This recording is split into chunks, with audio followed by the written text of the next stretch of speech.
Welcome to a special episode of Reading for the Soul. It's so exciting as we are so privileged to have an in-house author with us. Athane Scholtz is a friend and a mentor. And so often when I've written myself into a corner, I phone her, like, get me out of this corner, please. How wonderful that we can just sit at her feet today, and she has an extraordinary story and testimony. And so welcome, Athane. Thank you for being with us. Thank you very much. Wow, where do we begin? With your testimony. You wrote a book. The name of the book is Peace in Grief. And when I think about a title like that, and I know you're a journalist, and I know that this is your first book though, is that you have a testimony and a story regarding peace in grief that came very, very close to home. Tell us a little bit how it all started. Yes, Soria, thank you. I never imagined that my life or a part of my life would become a book. But my husband Desmond died of COVID-19 in July 2021. And I realized very quickly that my experience was different. I was speaking to people and realizing that God was doing something really different and specific. It was almost like a layer of peace that was with me, and it wasn't a thing I couldn't go through or whatever, but it was just like a thing that I kept on going, but there was something there. And I started writing some blogs, and including one for you. Yeah. And I just realized that there was more to say. And then through a few things that happened with people that spoke over my life, I just decided that this is the book I was meant to write. Wow. Athane, Desmond was not just your life partner, but you had so much in common because he too was a journalist, and you shared also that life together, but he was a very special man. Tell us a little bit about Desmond. Yeah, so we met in church, and we worked together as a media couple on the Garden Route. When we were married for about 2 years when we moved down here. And he was a photographer, I was a journalist, and we would work together. We were freelancers, and we did that together for 10 years, which is really, really great. And we raised our kids here, and he was an excellent dad, very involved dad. I always joke that the only thing he didn't do was breastfeed. And we were a good match. We were a team, and they weren't guy jobs and girl jobs, except for, brutal strength and mommy things. Yes. But we were very much a team, and it made it very nice. And he was very involved also. He did missions in the Ukraine when he was young. And he later on he started doing the photography as a freelance thing, and went back to the Nelson Mandela University where he was head of exams. And he actually just kept on his ministry of connecting with people and everything. It was good. When I read that article that came out in the George Herald about him, I realized there's a huge loss and there's a huge emptiness. And as you started to chronicle this journey, as you realized there's more to it, as I went through the content of the book, I was really struck by the shock, the trauma that came in the beginning. And then I realized as I was going through the book, wow, on top of everything else, they talk sometimes about death chores, but in the middle, there was a madness. It was not just the shock of his death, but you actually take your reader through these jobs that come with it. You now have to arrange a funeral. It's a very practical book, in other words. Tell us a little bit about that and some of the things as you went through the different phases, because the book spans about a year in your life. Yes, more or less, yes. So I decided, because there was a gap from the time that Des got quite sick till the time that he died, was about 2 weeks, and a lot happens. A lot of people have to wait. They know there's a chance, and God was using the time. It was the middle of COVID, it was lockdown, so I was at home, but so there was more time to just experience what this meant.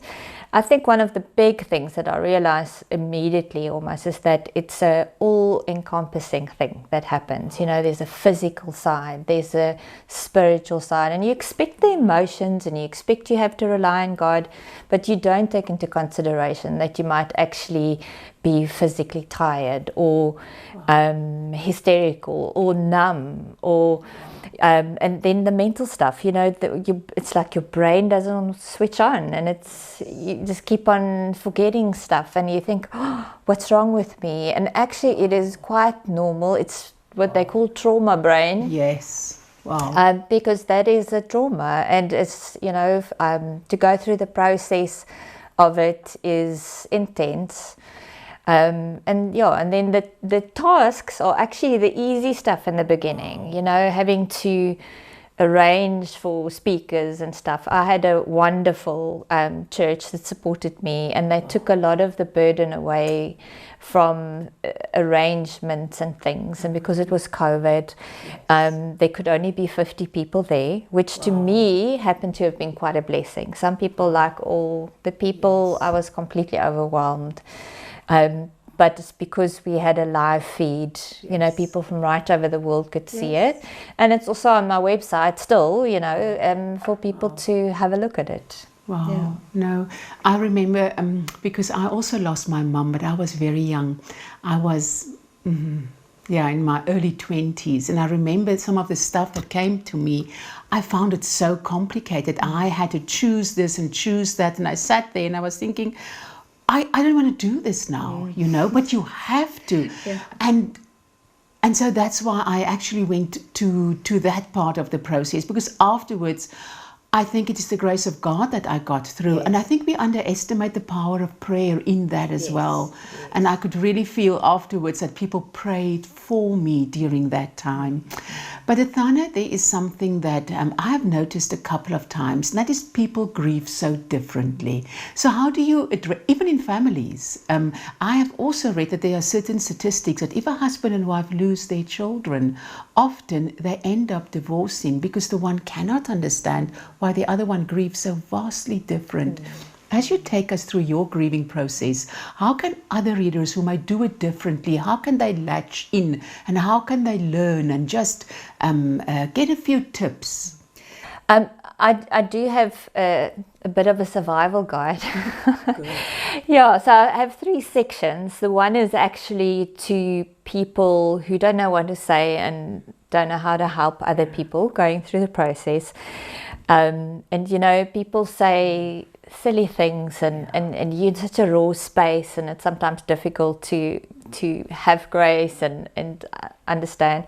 So there's a bit of that in it. And then there's also a general list for the book is Christian, but it is not derogatory or in any way. A non-believer will still be able to get things out of it. There's very practical things, and you know, things I did with the kids to just get them out of the house, so that they don't become too stuck in their sadness, you know. So I think that's important. In our family, the 3 of us mourned very differently. I don't speak too much about my children in it for their own privacy. I think it's important that somebody listens. So whether you speak to a counselor or I got a really great WhatsApp buddy, and when things happened to me, I would just WhatsApp her and said, I just had a really bad spot.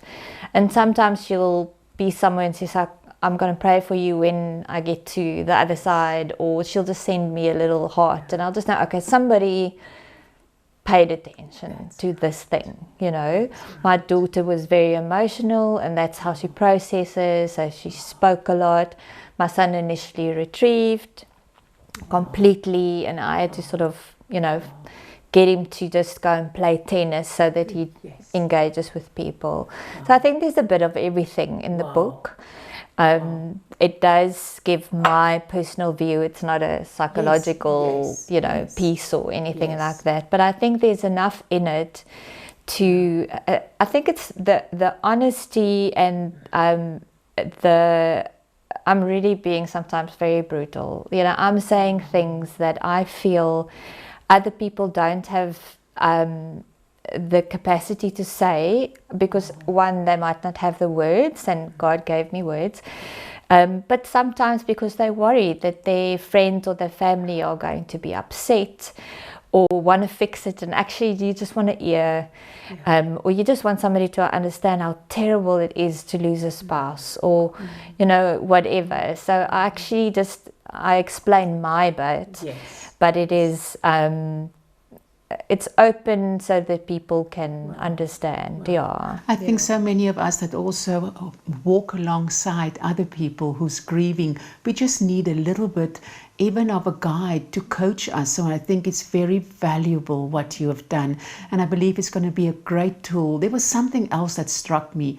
You talk about re-entering the world afterwards, and I was thinking, wow, that's a beautiful way of putting it, because now you have to coach your children through a very tender phase in their lives, and you had a great, wonderful marriage and husband, and every time you talk about Desmond, I can feel this tug in my heart, you know, and I realize, but you have to do it alone, and you have to do things now as a single parent. Talk a little bit about how you guide people in this different and new phase. I think the big thing that I explain really is every day I tackled all 4 bits of me. So I would spiritually start off with a quiet time. You know, if that happens, if 4 o'clock in the morning is the only time, and you know, my kids are a bit older, but for moms who, or you know, another parent who suddenly have small kids, you know, that might be 5 minutes in the loo, but it is a space that is just yours and God's. And you know, in the beginning, I battled to even concentrate, so it was difficult for me to even write stuff down, and I often just prayed, Lord, give me wisdom, or Lord, help. Like, I didn't even have words to pray.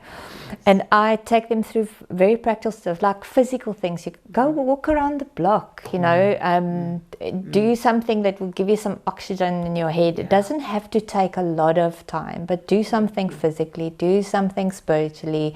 I used to, at night, the last thing I would do is I would put in a sermon, you know, from YouTube or whatever, or when I download it on Deezer, just put it in my ear, so that's how I fall asleep. And half of the time I never finish the speech or the thing, but it just fed the spirit in some ways, and that's universal for everybody. You know, all people need to do something physically, do something mentally, do something spiritually, do something emotionally. We are left behind, and we often have all these whys, but I believe that if we still left behind, it's because God still has a plan for us, and that the reason why, with all the questions, we may never get the answers we like, or answers at all, but the fact is, the answer is not important. It's the fact that we're still here, and that we still have a plan and a purpose.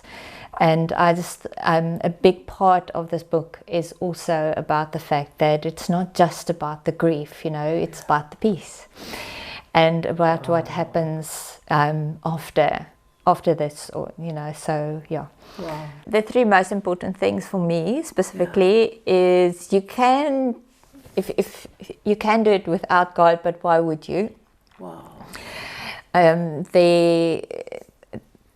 You know, grief is complicated, and doing it alone is, you know, something I would say. God is there, so, and He's all through the Bible, you know, we're in sadness and happiness, He's there, and there's scriptures all over the Bible says He's there. He understands grief because He actually saw His Son die. And I think people forget, you know, that was quite a human choice. It wasn't a, you know, so that is important to me. The second thing is I feel we are here for a reason, and yes, there's a plan. We might not like the plan, or, you know, it might just turn out completely different. And then one of the things, right in the back of my book, there's a list of scriptures linked to all the things, or to a lot of the things that happen in grief. For instance, provision. you know, there's an important thing. We have to rely on God for provision. The whole gyro thing becomes serious. You know, it's not where is it going to come from. I run to our local dam and the mountains are behind it, and every day when I'm there I look at the mountains and I say, I look at the mountains, where does my help from? My help comes from God. And then that's my reminder, you know. And I think in the beginning, your relationship with God in grief is very desperate, and hanging on for dear life. But as you go on, it can't stay in desperation. It has to become something else, you know, and it has to become something that imparts to others. And then the other thing is just, it is so normal to not be in control. You can't be in control. It is normal. Your body is what it is. I think you know, one of the things that's been the saddest for me when I speak to people, and it happens often or regularly with Christians, that they feel that if they need medication, they're not spiritually good enough. And it's two different things, you know, and we are humans on earth, and in a sinful world, you know, and that is not the same thing. We can be dependent on God, but you know, have physical things that we have to deal to. We can't compare one person's journey to another. Yes. And yet there are so many similarities, and it's a universal story. Yes. Across cultures and across the world, we all have to go through grief. And I think people stay away from it. People don't want to talk about it. And I also feel that we don't know, as your support base, we sometimes struggle. How do you approach? And I remember a friend of mine said, if only somebody asked me about my daughter. I know I lost her, but I wanted to talk about her. I wanted to tell people how amazing she was. They didn't want to say her name. They didn't want to acknowledge her. And so in the beginning, when I asked you, tell me about Desmond, I was like, and I think people want to talk about the one that they have lost, even no matter how sad it is. And I think there's so many things that we get wrong in the process. And so it's so helpful that there's some kind of guidelines for us in how to better assist and come alongside. Yes. One of the things that for me personally had been a big deal is cooking.